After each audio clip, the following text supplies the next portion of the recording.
Nothing that I can say in this courtroom today can lessen the enormity of the loss in this case.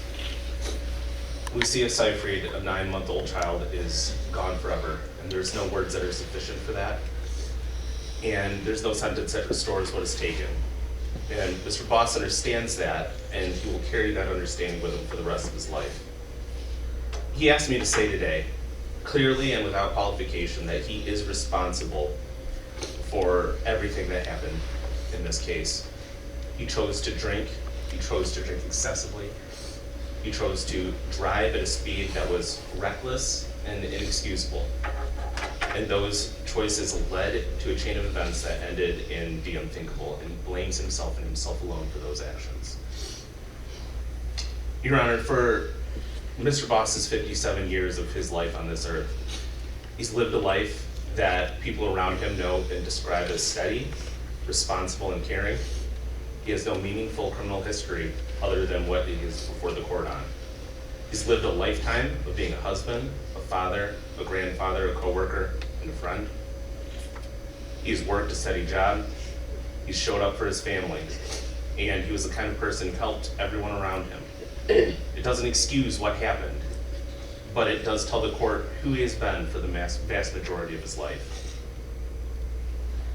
Every person who wrote a character letter on his behalf said the same thing. This conduct was utterly uncharacteristic of Mr. Boss. Again, it's not offered to minimize the harm, but to help the court understand that this tragedy did not arise from a pattern of violence or disregard from human life.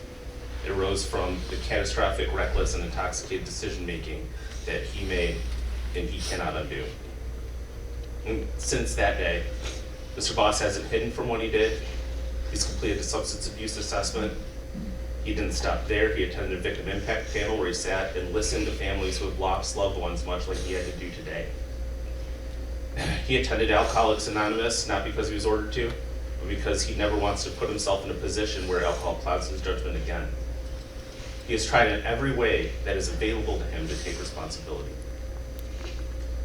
He even attempted to sign over the entirety of his insurance policy over to the Seyfrieds. Unfortunately, there was a third-party claim that complicated that effort and slowed it down. And when Mr. Boss was made aware of that, he was deeply distressed that the funds did not reach the family as quickly as he intended. It mattered to him, and it still does, that he provide what little help he can. None of that fixes the central truth here. Lucia Seyfried is gone. The Seyfrieds their lives are forever altered. And Mr. Boss wakes up to that truth every day, and he wakes up in the middle of the night thinking of it. We have an agreement that's going to leave him in prison until he's 70. He accepts that he's going to prison. He accepts that he must be punished. He accepts that society condemns what he did.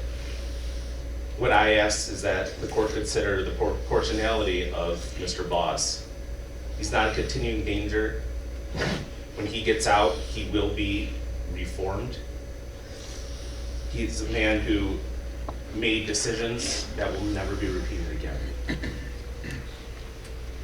Those decisions unfortunately did destroy the Seyfrieds, and it also irreparably damaged his own family.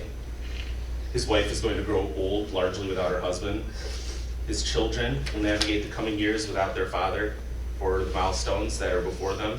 And their grandchildren are going to get to know him through a bulk of their lives through visits, letters, and prison glass. That secondary harm does not compare to the loss suffered by the Seyfrieds, and it never could, but it is something that I ask the court consider to get a full picture of Mr. Boss before it issues its sentence.